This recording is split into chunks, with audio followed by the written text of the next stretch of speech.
buenas noches con todos.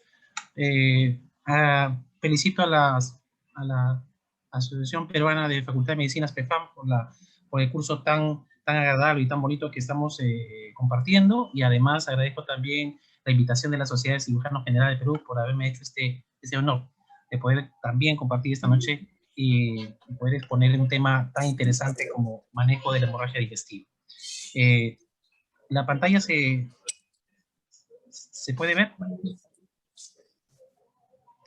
Sí, muy bien, doctor Medrano. Perfecto, muy bien. Gracias. Bien, el tema que nos compete el día de hoy, en esta noche, es, el primer punto y tópico es el manejo de la hemorragia digestiva. Entiéndese bien que este abordaje o abordar este tema de manejo de la hemorragia digestiva nos va a llevar justamente a un viaje a través de esta patología. Y obviamente vamos a encontrar ciertos incluso baches o incluso recodos en los cuales vamos a salvar hasta poder llegar justamente a un arribo tranquilo. Debido a que vamos a darnos cuenta que en el manejo de la hemorragia digestiva van a darse muchos tópicos, incluso más médicos que quirúrgicos, y de eso vamos a darnos cuenta el día de hoy. Para empezar, primero la definición. Definimos como la hemorragia digestiva como la pérdida de sangre manifiesta o oculta que se origina en cualquier segmento del tubo digestivo, sea intraluminal, primario, secundario o una enfermedad general. Recalcar que la presentación es diversa, de diferente etiología y severidad, y que corresponde incluso a un porcentaje de las urgencias médicas, hasta un 8%. Debemos entender también que el 80% de los casos que ingresan a emergencia generalmente se autolimitan, y esto es bueno. En la parte quirúrgica va a corresponder a un porcentaje muy limitado, que al final de esta primera parte nos vamos a dar cuenta cuál es la participación del cirujano. La evolución puede ser aguda o crónica, y tenemos que tener en cuenta algunas otras causas que pueden simular esta hemorragia, como los medicamentos que contienen fierro o incluso un evento post-epistasis. Hay que conocer la anatomía, y eso es interesante e importante. Lo conocemos desde la Facultad de Medicina, desde los pregrados, y entonces exige incluso al médico general conocerla al detalle. La clasificación de la hemorragia digestiva, primeramente topográficamente vamos a considerarla como alta, baja, e incluso hay un tipo de hemorragia de origen oculto. El límite va a ser el ángulo de Treitz, ¿no?, que está al final de la cuarta porción del duodeno. Entonces, esta va a dividirnos en que la hemorragia puede ser todo lo que origina en este segmento, se denomina más arriba del ángulo de Treitz, alta, y si es debajo del ángulo de Treitz, baja. Y la hemorragia de origen oculto es una entidad que va a involucrar incluso el origen de la hemorragia en el intestino delgado. Es así, pues, que incluso podemos llamar a este origen una hemorragia digestiva media, incluso, y que corresponde incluso al 5% de todas las hemorragias digestivas. El origen aquí, en esta hemorragia de origen oculto, 75% corresponde al intestino delgado y un 25% podría ser de los otros segmentos, superior o incluso del colon, a lo que llamamos lesiones inadvertidas. En la parte evolutiva podemos considerar una clasificación de aguda o crónica, de acuerdo al que el paciente podría presentar un sangrado abundante, importante en la velocidad de sangrado y que no compensa hemodinámicamente. Es decir, que el paciente viene inestable hemodinámicamente. Y una evolución crónica, es decir, un sangrado a través del tiempo, poco a poco, y que incluso el paciente obviamente puede presentarse a la emergencia o al consultorio hemodinámicamente estable. Tenemos que entender que en la nomenclatura vamos a manejar acá diversos términos. Primeramente, el vómito de sangre, conocido como hematemesis, que es una característica, primeramente, como sangre roja y brillante, sangre viva, dice, y que indica, pues, que el sangrado puede estar justamente en la parte superior o por encima del esfínter esofágico superior. Es un vómito que tiene que tener características realmente recientes y cuya causa de sangrado puede ser una varices esofágica o incluso una gastritis erosiva. También puede ser una hematemesis, una sangre negra o un pozo de café, una sangre oscura, vómito, un pozo de café. Y la sangre, obviamente, que puede estar alterada por la secreción gástrica, nos puede dar la idea, ¿no?, de que el sangrado podría estar viniendo de una úlcera péptica, es decir, estómago o bien del duodeno. Después de ahí vamos a conocer ya en una segunda parte también las presentaciones como melena, rectorragias, hematoquesia, que lo vamos a tratar en la hemorragia digestiva baja. La hemorragia digestiva alta, pues, es una emergencia gastroenterológica más frecuente. La prevalencia suele ser de 150 por 100.000 adultos al año, una mortalidad de 10 a 20%.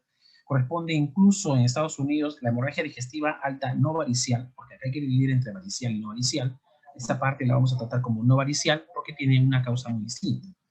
Las tasas de mortalidad suelen incluso variar de 5 a 14% y las comorbilidades van a tener un gran impacto en la mortalidad. Más allá de la gravedad de la hemorragia, las comorbilidades con que viene el paciente, la edad e incluso el tiempo de sangrado incluso van a marcar importante repercusión. Las úlceras pépticas sangrantes como primera causa van a tener justamente, la úlcera duodenal, mayormente 24.5% según reportes, y una úlcera gástrica hasta un 19.8%. Relacionados todos ellos con la ingesta de AINES, incluso con la presencia de licor terpino. La hemorragia digestiva alta es más frecuente que la hemorragia digestiva baja, y la presentación suele ser más en varones y en edad mucho más avanzada, incluso en algunas series. La tasa de ingreso hospitalario ha disminuido últimamente en los 10 años, eso debido al conocimiento de los factores pronósticos, mejor conocimiento incluso de la patología y se acelera incluso terapias endoscópicas mucho más avanzadas. Causas de la hemorragia digestiva alta, le hemos mencionado, primeramente son las úlceras pépticas, y hablamos aquí gástrica y duodenal, y en segundo lugar las varices esofágicas. Como causas ya más un poco frecuentes, mencionamos las lesiones de la FO, ectasia vascular, gastropatía por hipertensión arterial, neoplasias y gastritis erosiva. Este diagrama extraído de una revista médica en Chile pues, nos va a reforzar justamente estos porcentajes. Persiste justamente la presencia mayormente de la hemorragia digestiva no varicial como primera causa úlcera péptica, y la hemorragia digestiva varicial un 28%. Las manifestaciones clínicas. Primeramente, el primer encuentro que va a tener el médico con el paciente es que vamos a tener dos escenarios. Uno, el sangrado agudo activo, y ahí vamos a tener la hematemesis en primer lugar, presencia que puede también tener melenas y hematoquesia. En la evidencia de shock, un paciente inestable, hemodinámicamente chocado, y una baja de hemoglobina como inicio. Un sangrado agudo autolimitado es un paciente que va a presentarse probablemente estable después de un sangrado inicial, y esos van a ser los dos escenarios que vamos a encontrarnos. El sangrado crónico oculto es aquel sangrado que va a producirse en semanas o meses, un paciente estable, y obviamente va a tener quizás una anemia crónica, podría ser el tercer escenario que podría presentarse, pero menos frecuente. La hematemesis, vuelvo a repetir, es un vómito de rojo opilante o incluso varía hasta porráceo, y la localización o el sitio de sangrado que podemos suponer va a ser muy bien el esófago, incluso hasta el duodeno y la endometriosis. ¿Por dónde empezar? Nos decimos nosotros. Y empezamos primeramente conociendo un algoritmo en el cual van a tener una entrada, y empezamos con eso. ¿Cómo? La evaluación y aproximación inicial. Primeramente tenemos que tener en cuenta que hay que confirmar la existencia del sangrado. El sangrado va a tener ciertas características, y si estamos hablando de una hemorragia digestiva alta, pues va a ser un vómito con un sangrado rojo vivo probablemente, o incluso en pozos de café, como lo mencioné anteriormente, y eso nos va a dar la idea de que estamos frente a una hemorragia digestiva alta probablemente. Localizar el origen del sangrado, si es alto y bajo, y evaluar la gravedad de la alteración hemodinámica, funciones vitales, es importante tomar al paciente, los signos vitales. Iniciar medidas primarias de reanimación y estabilización según la necesidad. La colocación de una sonda nasogástrica, y esto puede evaluar la actividad del sangrado, no nos refiere de dónde viene. Un ratito, déjame. El sangrado. Bien. Sí, está conectada todo. También historiar al paciente, es decir, la anamnesis, el examen físico, los estudios complementarios. ¿Qué preguntar? La edad, presencia de tos o no, descartar que haya habido un episodio de epistasis o hemoptisis, el aspecto de la sangre expulsada, características de las heces, ingestión de drogas o antecedentes familiares. Y el examen físico, aparte de las funciones vitales que evaluar la repercusión hemodinámica, el examen físico abdominal, buscar si hay estigma de enfermedad hepática, y esto para descartar hemorragia digestiva varicial, y sobre todo también un tacto rectal, que va a ser mucho más exigente en las hemorragias digestivas bajas. Objetivos del manejo: tenemos que tener siempre una ruta importante, interesante, que vamos a seguirlo paso a paso, de inicio a fin, y primeramente la evaluación del paciente y buscar siempre la reanimación hemodinámica. Establecer el origen de sangrado, y esto vamos a ver a través de una clasificación, debemos conocer la anatomía también y las características del sangrado. Detener la hemorragia activa si es posible, y de acuerdo a ello vamos a plantearnos ciertas actividades. Tratar el trastorno causal, y luego prevenir las recurrencias. Las recurrencias son las que van a impactar más en la mortalidad del paciente, como vamos a ver después. ¿Cómo evaluamos la gravedad del paciente, del estado de la hemorragia digestiva? Pues vamos a clasificarlo en leve, moderada, grave y masiva, y eso de acuerdo a las funciones vitales y a cómo ciertas características físicas con que el paciente acude a emergencia.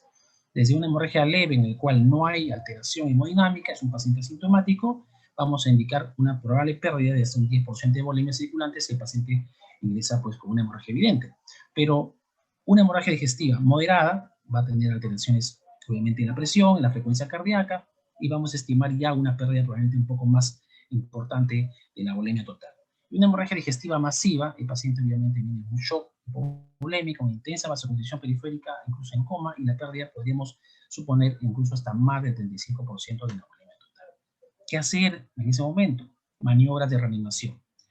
No debe faltar, obviamente, dos vías periféricas que nos van a dar importante ayuda para poder reanimar al paciente hemodinámicamente. El uso de cristaloides es lo más recomendado. Obtener la analítica del laboratorio, hemoglobina, hematocrito, grupo y factor, buscando probablemente también la probabilidad de una transfusión sanguínea. Tener sangre de reserva, mínimo 2 concentrados de hematíes o 2 paquetes globulares, importante. Reponer la volemia con cristaloides. Los coloides están, obviamente, proscritos en esta maniobra inicial. Criterio de transfusión, tenemos que, generalmente aquí se plantean criterios liberales hasta lograr estabilización, no restrictivos, es decir, que va de acuerdo al paciente. Si el paciente se encuentra estable, sin un sangrado activo, como dice, y sin una patología cardiovascular, tenemos que plantearnos un nivel. Si la hemoglobina es menos de 7, es necesario transfundir. Si el paciente, además, si está estable, sin sangrado activo y con una patología cardiovascular de fondo, entonces el límite de poder inicio de transfusión es una hemoglobina menos de 8.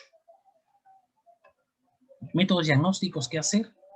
¿Qué pedir? Primeramente, el laboratorio, hemos dicho, primero la hemoglobina, hematurito que no debe faltar, grupo y factor, recuento plaquetario también, la urea, creatinina para poder sacar un rango en el cual nos pueda también, a través de ello, de esa relación, sospechar si este paciente podría estar frente a una hemorragia digestiva alta.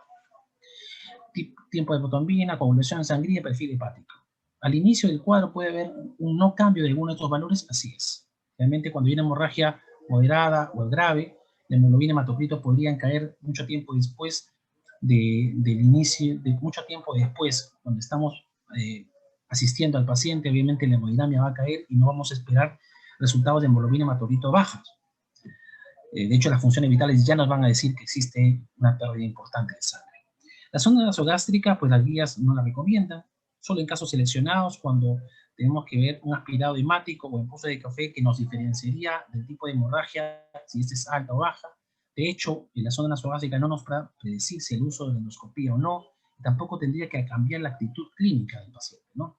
No nos ubica lesión, no ayuda para ubicar lesión. La endoscopía digestiva alta sí nos va a establecer un diagnóstico, incluso permite iniciar una terapéutica, como lo vamos a ver después.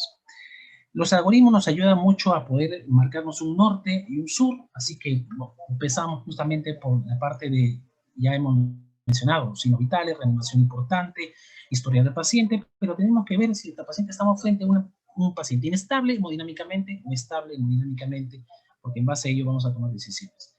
Para ello vamos a tener en cuenta ciertas escalas. La escala de Glasgow-Blackford pues es una ayuda al médico de urgencias, porque a través de esta escala, considerando los puntos que como urea plasmática, hemoglobina, tensión arterial y otros marcadores, nos va a permitir a nosotros, incluso de acuerdo al puntaje, marcar si el paciente podría tener un manejo hospitalario o estamos frente a un paciente con alto riesgo que podría necesitar una transfusión importante, inminente, o de repente algunas terapias quirúrgicas o endoscópicas. Esto nos va a permitir esta escala. También existe otra escala de Rockwell, en la cual es una escala de Rockwell preendoscópica, considerando edad, frecuencia cardíaca, ítem de tensión arterial y comorbilidades, y de acuerdo a ello clasificar si el paciente se encuentra en un riesgo bajo o de repente se encuentra en un riesgo alto. Para identificar grupos de riesgo sobre todo. Y si es un riesgo alto, la necesidad de endoscopía podría ser urgente. Otra escala predictiva de Rockwell también, que deriva de Rockwell anterior, pero este es posendoscópico. ¿Por qué? Porque acá ya va a considerar los signos de hemorragia reciente post-endoscopía. Y esto nos va a permitir a nosotros ver si el paciente va obviamente necesitar ya probablemente una cirugía o una terapia endoscópica, marcar la recidiva probable del paciente e incluso la mortalidad. Riesgos más altos, de 5 a 10 puntos, la recidiva va a ser incluso a 25% y va a tener una mortalidad hasta de 17%.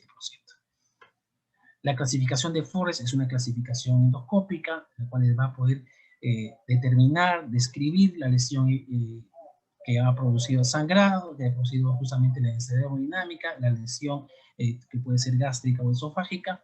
Y acá vamos a encontrar pues, justamente la hemorragia activa, va a clasificarla como una Forrest 1A, una hemorragia en chorro, un Forrest B, 1B, hemorragia en capa, Forrest 2A, vaso visible, 2B, coágulo adherido, 2C, fondo de hematina y Forrest 3, base de fibrina.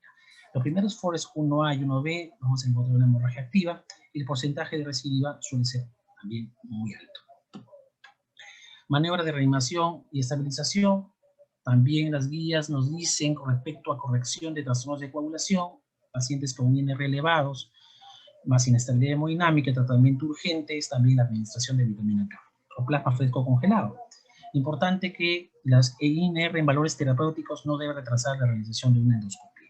La terapia médica endoscópica también va a incluir el uso de omeprazol, por ejemplo, ¿no? Inhibidores de la bomba de protones, que va a ayudar a ¿qué? A reducir los estigmas de alto riesgo de hemorragia y también quizás la necesidad de una terapia endoscópica. De hecho, no tiene efecto en el resangrado y tampoco en la necesidad de cirugía, pero es parte del tratamiento inicial de una hemorragia digestiva alta. La endoscopía digestiva alta puede ser la principal herramienta diagnóstica y terapéutica, y esto va a ayudarnos a establecer el sitio de sangrado importante en pacientes inestables hemodinámicamente persistentes. Reanimación agresiva, si la reanimación agresiva fracasa, entonces la endoscopía o el abordaje endoscópico debe ser lo más pronto posible, ¿no? Una vez que se estabiliza previamente, porque se debe buscar también eso. La estabilización hemodinámica, si un paciente está estable hemodinámicamente, entonces la endoscopía podría realizarse en las siguientes 24 horas. La endoscopía digestiva alta, dentro de la parte terapéutica, pues va a tener una mirada de formas, como por ejemplo, va a permitirnos hacer una terapia de difusión con adrenalina, una terapéutica térmica con argón y láser, o quizás una terapéutica mecánica con ligadura del vaso sangrante. El caso como úlcera péptica sangrante, que es uno de los casos mucho más frecuentes en hemorragia digestiva alta, y que tenemos como los AINES como principal factor de riesgo, la úlcera duodenal va a tener una mayor probabilidad de sangrado y frecuencia. Esto es tratada mayormente por endoscopía, aunque menos de 2% requiere cirugía, obviamente. ¿Y en qué casos? Cuando falla el tratamiento endoscópico o existe un resangrado en un paciente con un alto riesgo. El objetivo es siempre ligar el vaso sangrante y, como dicen algunos, con que menos hagamos es mejor. El manejo también de la úlcera péptica sangrante lo encontramos dentro de un algoritmo como el que presento a continuación, en el cual, además de buscar la estabilización hemodinámica del paciente a través de cristaloide, transfusión, corrección de hemostasia, incluso administración de vitamina K, corregir los átomos de coagulación, el inicio y el uso de los inhibidores de bomba de protones para poder también ser partícipe del tratamiento, tiene una cabida en este algoritmo. Luego de ahí una endoscopía urgente para poder clasificar el tipo de Forrest desde el 1A, 1B hasta el Forrest 3. Y luego de ello, de acuerdo al tipo de Forrest, proponer el tratamiento correspondiente. Desde el tratamiento endoscópico urgente, ¿no? Además de la infusión de inhibidor de bomba de protones en el Forrest 1A, 1B y 2A, hasta solamente la administración de inhibidor de bomba de protones en el Forrest 3. Si a pesar de ello vemos que el control de la hemorragia no es suficiente, entonces se debe hacer un segundo acceso endoscópico. Y solo así, cuando el segundo acceso endoscópico fracase, es que tenemos que proponer la cirugía. ¿Y en qué casos tendría que ser entonces cirugía? Bueno, en los casos, nuevamente, en que podemos ver a un paciente que tenga las características de shock de inicio, es decir, una hemorragia masiva, o estamos frente a una úlcera gástrica, obviamente localizada en curvatura menor, sangrante, las úlceras duodenales posteriores también sangrantes intensamente, o una úlcera que tenga un tamaño mayor de 20 milímetros. La cirugía se plantea de la siguiente manera, cuando hablamos y encontramos de que el punto de sangrado puede estar entre el fondo, el cuerpo, o incluso el antro. Las resecciones locales, puede ser obviamente resecciones locales en cuña y cierre primario, la terapéutica quirúrgica propuesta. Cuando la úlcera sangrante la encontramos cerca al antro, las gastrectomías distales con reconstrucción de virus 1 y virus 2 son propuestos, y la úlcera sangrante a nivel de la curvatura menor alta, como vemos ahí, cerca al cardias, la gastrostomía anterior, es decir, la apertura del estómago y sutura por dentro, o sutura de la lesión sangrante, es lo propuesto. Cuando es una úlcera duodenal, generalmente se debe hacer una duodenotomía anterior, longitudinal, apertura del duodeno, ligar el vaso sangrante, algunos dicen que hay que ligar también alguna arteria gastroduodenal aledaña, y luego el cierre en forma longitudinal, transversal.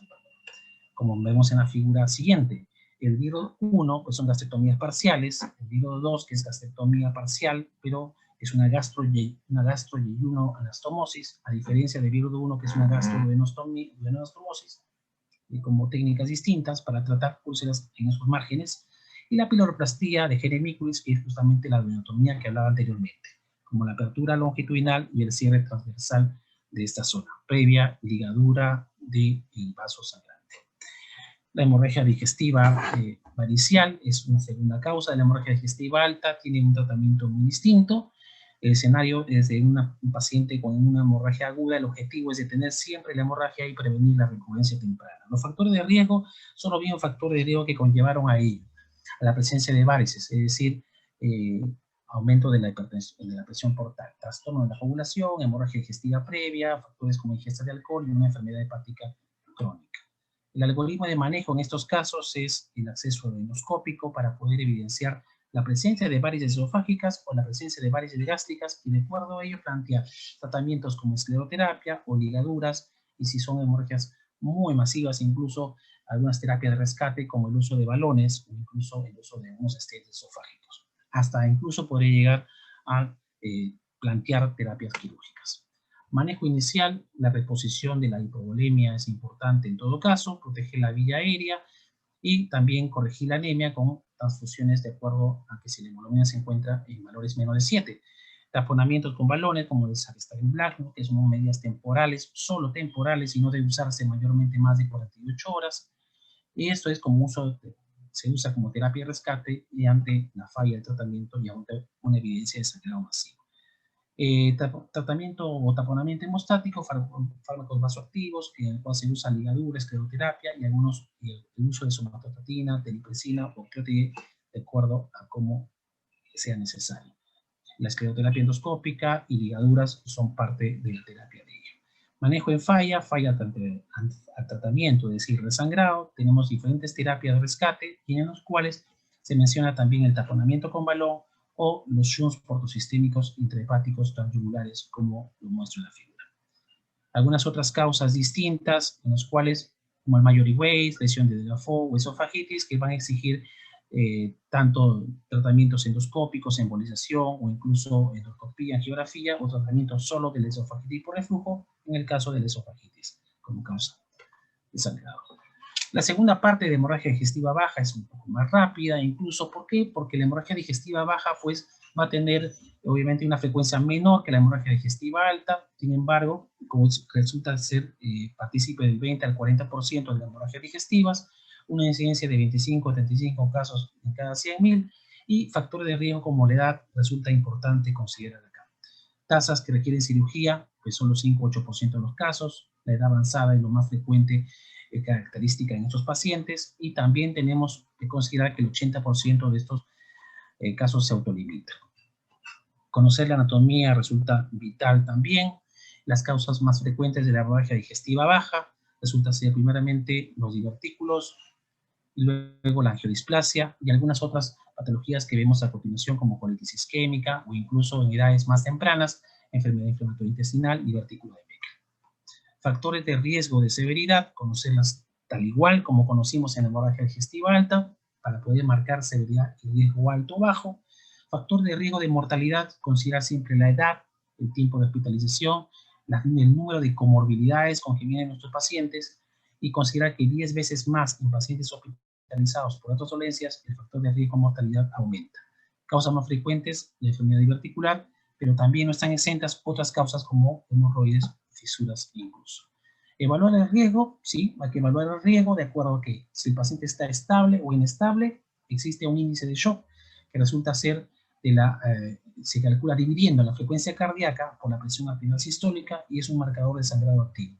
Si tiene un puntaje más de 1, podemos decir que el paciente se encuentra inestable. Menos de 1, paciente estable. El puntaje de Oakland es una herramienta de evaluación de riesgos y se puede utilizar para clasificar tanto hemorragias estables como mayores o menores y predecir de esa manera si el paciente requerirá admisión hospitalaria o manejo ambulatorio. Esta es la puntuación de Oakland, en la cual si tiene un puntaje menos de 8, podemos asegurar que el paciente va a tener probablemente una alta segura, no transfusión sanguínea, no intervención terapéutica. Y si es puntaje más de 8, la admisión hospitalaria debe ser considerada. Dentro del manejo inicial, manejando algoritmos, al igual como conocer los índices de shock para ver si estamos frente a un cuadro paciente estable o inestable, es necesario considerar que después de poder encontrar que el paciente se encuentra hemodinámicamente inestable, hay que valorar la resolución hipovolémica, es decir, buscar la estabilidad hemodinámica del paciente para luego indicarle una endoscopía alta para descartar cualquier patología que pueda estar considerando aquí una hemorragia en ese punto. Y luego de ello, pues, hacer el tratamiento respectivo. Si la estabilidad hemodinámica persiste, entonces tenemos que tomar en cuenta otro tipo de terapias, como incluso una arteriografía y obviamente una colonoscopia también. Manejo inicial, que preguntar las características del sangrado, si estamos frente a un sangrado rojo vivo, es decir, que recubre las heces o gotea post-defecación, el origen podría ser anorrectal. Si la característica es rojo oscuro mezclada con heces, la hemorragia digestiva baja podría ser no anorrectal, sino mucho más alta. Considerar edad, hábitos defecatorios, incluso el uso de AINES. La historia clínica, la anamnesis no debe faltar. ¿Y qué explorar? Pues explorar justamente, evaluar el estado hemodinámico, funciones vitales, confirmar la hemorragia digestiva baja a través del tacto rectal, que debe ser importante considerarlo acá, siempre tener en cuenta el examen físico del tacto rectal, colocar la sonda nasogástrica en estos casos de pacientes.